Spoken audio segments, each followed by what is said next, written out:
Bonjour à tous et à toutes.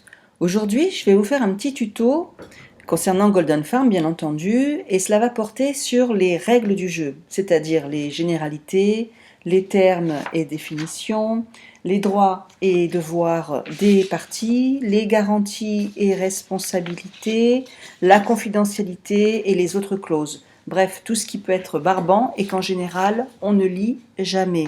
Sauf que, eh bien, c'est important de s'informer et de savoir de quoi il s'agit. Donc, on va commencer tout d'abord par se connecter, moteur de recherche, celui que vous utilisez habituellement. Il n'y a pas de faites comme vous voulez. Moi, personnellement, j'utilise celui-ci. Donc, je me connecte, mais avant tout, comme d'habitude, petit rappel, je me mets en navigation privée.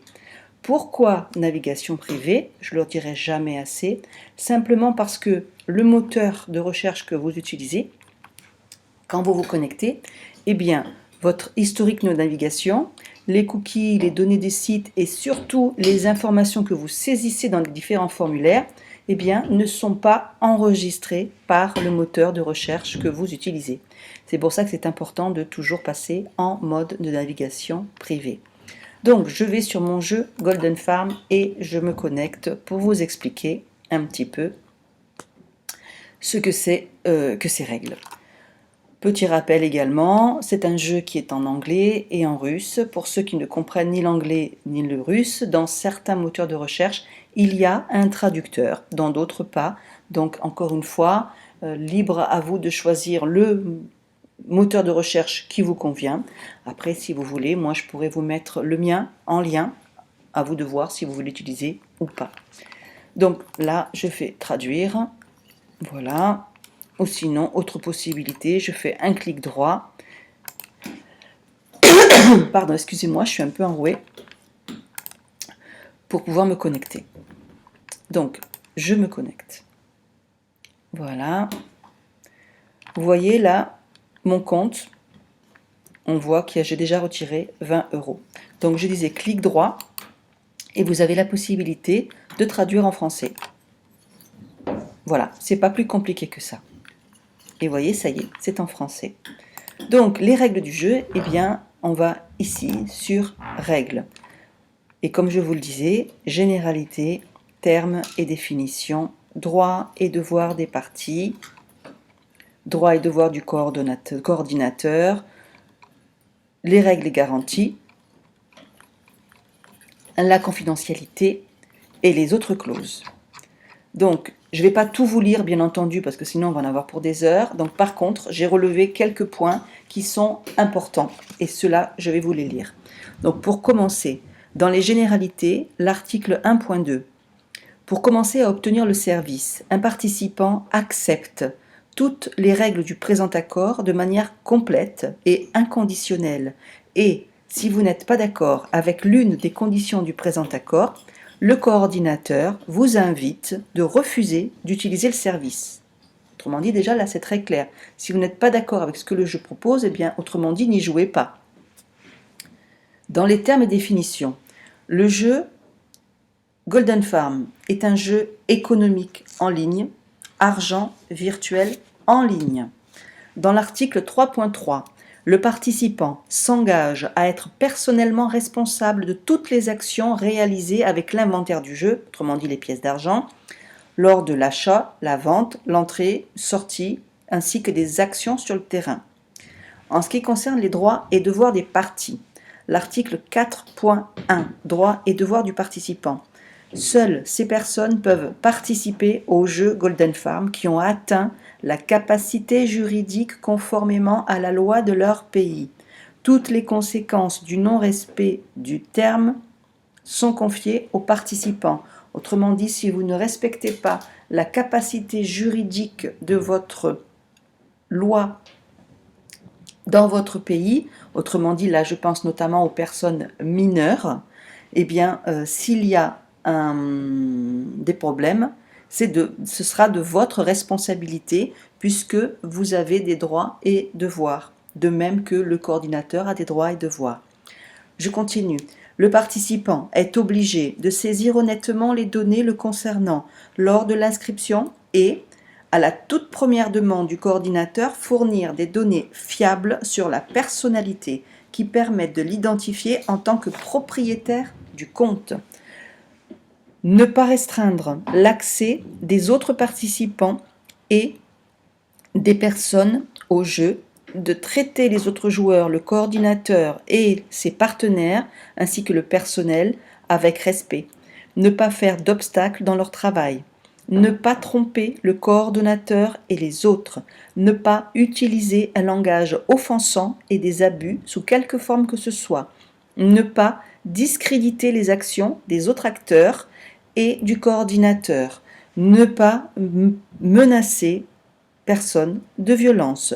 De ne pas distribuer de matériel encourageant la désapprobation ou la haine envers une race, une religion, une nation, une langue, une politique, un pays, une idéologie ou un mouvement social. Ne pas annoncer de la pornographie, des drogues ou des ressources contenant de telles informations. Article important également, le 4.1 toujours, garder le secret et ne pas donner à une autre personne ou à un autre participant ces données confidentielles, l'identifiant et le mot de passe du compte. Vous êtes pleinement responsable s'il y a un problème à partir du moment que vous avez donné votre identifiant et votre mot de passe à quelqu'un d'autre. S'il y a un problème, c'est vous et vous seul qui êtes responsable de ce qui est en cours par la suite. S'informer régulièrement et par lui-même de l'actualité du jeu ainsi et des modifications du présent accord et des règles du terrain de jeu. Ensuite, dans les droits et devoirs du coordinateur, article 4.2, le coordinateur est obligé d'assurer sans paiement l'accès du participant au terrain de jeu et à la participation du jeu. Le participant paie lui-même l'accès à Internet et les autres dépenses qui y sont liées, bien entendu. Autrement dit, si une personne vous dit que ce jeu n'est pas gratuit, eh bien vous voyez, c'est faux. C'est écrit dans les règles du jeu de Golden Farm. Je continue. Article 4.2, 1.3. Améliorer régulièrement le complexe matériel et logiciel. Assumer la responsabilité financière de garantir une valeur marchande équivalente de l'inventaire du jeu. Donc l'inventaire du jeu, eh bien, ce sont les pièces d'argent sur le compte du jeu du participant. La valeur marchande de l'inventaire du jeu est de 6 579 pièces d'argent égale 1 $. Ça, je suis vraiment désolée, je suis enrouée, on y reviendra plus tard. L'obtention de gains par l'utilisateur est limitée par la disponibilité d'or sur le compte. Un or donne le droit de retirer 1 $. Ça, je vais vous montrer après comment faire pour savoir à quoi vous avez le droit. L'or est crédité pour le réapprovisionnement du compte, 40% du montant. La reconstitution du compte par une saisine de premier niveau, 20% de l'or. La reconstitution du compte pour une saisine du deuxième niveau, 5% vont à l'or. Toute personne possédant légalement l'inventaire du jeu est payée avec la somme conditionnée par le coût du marché, après déduction de la somme opérationnelle. Par exemple, pour le portefeuille électronique payeur, vous avez 3% de frais. Pour les autres portefeuilles, PayPal et autres, les pourcentages de frais ne sont pas les mêmes. Là, je vous laisse regarder au niveau du jeu. Je continue. Pour les garanties et responsabilités, le coordinateur s'efforcera de ne permettre aucune panne, mais n'est pas responsable des pannes techniques, temporaires et des pannes de jeu, quelles que soient les raisons des pannes. Autrement dit, si vous avez une panne électrique ou une panne réseau due à Internet, il va de soi que ce n'est pas le coordinateur, donc autrement dit le responsable du jeu, qui est responsable de ces pannes. Il ne faut pas non plus tout lui mettre sur le dos. Le coordinateur n'est pas responsable des pertes résultant de l'utilisation ou de la non-utilisation par le participant des informations sur le jeu ou de ne pas connaître les règles ou les erreurs de comptabilité. À partir du moment qu'on vous dit qu'il faut lire les règles du jeu pour être en accord avec le jeu, et que si vous n'êtes pas d'accord, eh bien ne jouez pas, le coordinateur considère qu'il n'est pas responsable des pertes que vous pouvez avoir, ce qui est tout à fait normal, puisque vous êtes censé vous être informé avant de jouer. Je continue. Le coordinateur n'est pas responsable des taxes des participants. Ça, je fais allusion à les frais occasionnés, comme par exemple payeur avec les 3% dont j'ai parlé tout à l'heure.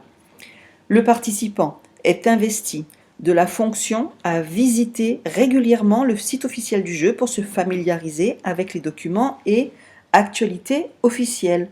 Autrement dit, il faut aller régulièrement sur les règles du jeu pour voir s'il y a des règles qui ont été enlevées, rajoutées, modifiées. À chaque personne de se tenir légalement informée de ce qu'il se passe. En ce qui concerne la confidentialité, le coordinateur garantit que les données déclarées par les participants lors de l'inscription au jeu ne seront utilisées par le coordinateur qu'à l'intérieur du jeu. Autrement dit, il y a respect de la confidentialité.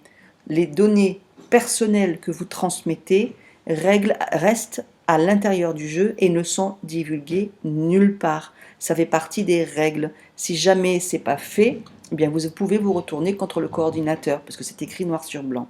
D'ailleurs, je vous invite à prendre les règles du jeu et à vous les imprimer et à vous les garder quelque part de côté parce que si un jour vous avez un problème, au moins vous avez un recours. Autre clause. La durée de validité du présent accord est établie pour toute la durée du fonctionnement du terrain du jeu, c'est-à-dire pour une durée indéterminée. Et il ne propose pas de date de terme du présent accord, de fin de date. Autrement dit, le jeu est indéterminé. En s'inscrivant et en étant sur le terrain de jeu, le participant accepte qu'il ou qu'elle a lu, compris et accepté pleinement les termes du présent accord ainsi que les règles du jeu et autres documents officiels. En cas de désaccord avec l'un des points de l'accord, il est suggéré aux participants de refuser d'utiliser le site. Encore une fois, c'est écrit dans toutes les règles qui sont notées ici. Dernier point, l'article 7.5, il est noté « L'accord prend effet au moment de l'inscription du participant au projet ». Autrement dit, à partir du moment que vous vous inscrivez, vous acceptez les règles du jeu et vous êtes censé les avoir lues pour vous être informé. Voilà.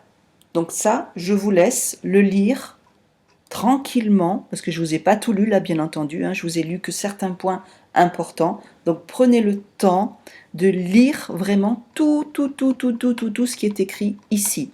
Moi, je l'ai fait avant de commencer à jouer pour être sûr qu'il n'y ait pas de coup foireux ou quoi que ce soit. D'ailleurs, je tiens à préciser quand même qu'il y a très peu de jeux sur Internet qui possèdent autant de règles de jeu, légalement parlant, qui puissent nous encadrer, nous les joueurs. Petite parenthèse. Donc je reviens sur cette histoire d'or. Ici, l'article 4.2. Vous voyez par rapport à l'or. Donc comment faire pour savoir au niveau pour comptabiliser votre or, pour savoir à combien vous pouvez retirer d'argent sur votre jeu?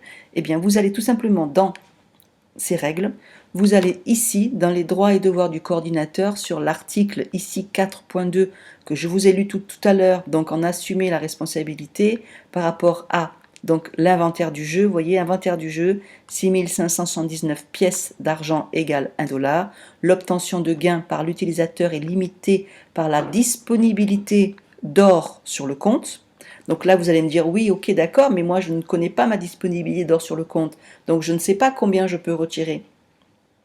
Eh bien, c'est très simple, il vous suffit de cliquer ici, sur or, et vous avez une fenêtre qui s'ouvre. Voilà. On vous explique comment l'or est calculé, mais surtout, le plus important, voilà ce qu'on vous dit, que sur votre compte, vous avez actuellement 106,84. Ça, c'est pour moi, bien entendu. Donc, ce qui veut dire qu'actuellement, dans mon jeu, le coordinateur m'autorise à retirer 100 6,84 $, puisque comme vous voyez, c'est noté, Gold calcule la somme d'argent à retirer du projet. 1 or égale 1 USD. Pour retirer du système 100 $, vous devez avoir 100 pièces d'or sur votre compte. Ce qui est mon cas, j'en ai 106,84. Donc là, je peux retirer 100 $. On vous explique comment l'or est crédité, ça je vous l'ai lu tout à l'heure. Petit bémol, petite parenthèse, voyez, ça c'est important. La plupart des joueurs ne ressentent aucun besoin d'or après avoir invité seulement 5 à 7 filleuls actifs. Voici le paragraphe des règles du jeu qui le stipule. Donc, si vous avez 5 à 7 filleuls actifs, vous n'avez même pas de questions à vous poser sur le fonctionnement de l'or. Mais moi, je vous invite quand même à aller jeter un petit coup d'œil de temps en temps. Voilà, donc j'espère ne pas avoir été assez longue, j'espère vous avoir, comment dirais-je, fait comprendre qu'il est important d'aller au niveau des règles et de vous informer pour savoir comment fonctionne ce jeu vraiment. Parce que là, vous avez toutes les règles du jeu, vous avez tout. Voilà, donc après, si une personne vous dit oui mais ça fonctionne pas, patati patata, enfin une personne négative vous dit ce jeu-là donne pas d'argent, eh bien dites-leur simplement de se renseigner et d'aller voir sur les règles du jeu, et ces personnes-là comprendront pourquoi elles ne peuvent pas retirer d'argent. Voilà, et bien je vous remercie en tout cas pour votre écoute, je vous remercie pour le fait de me suivre, et je vous dis à bientôt.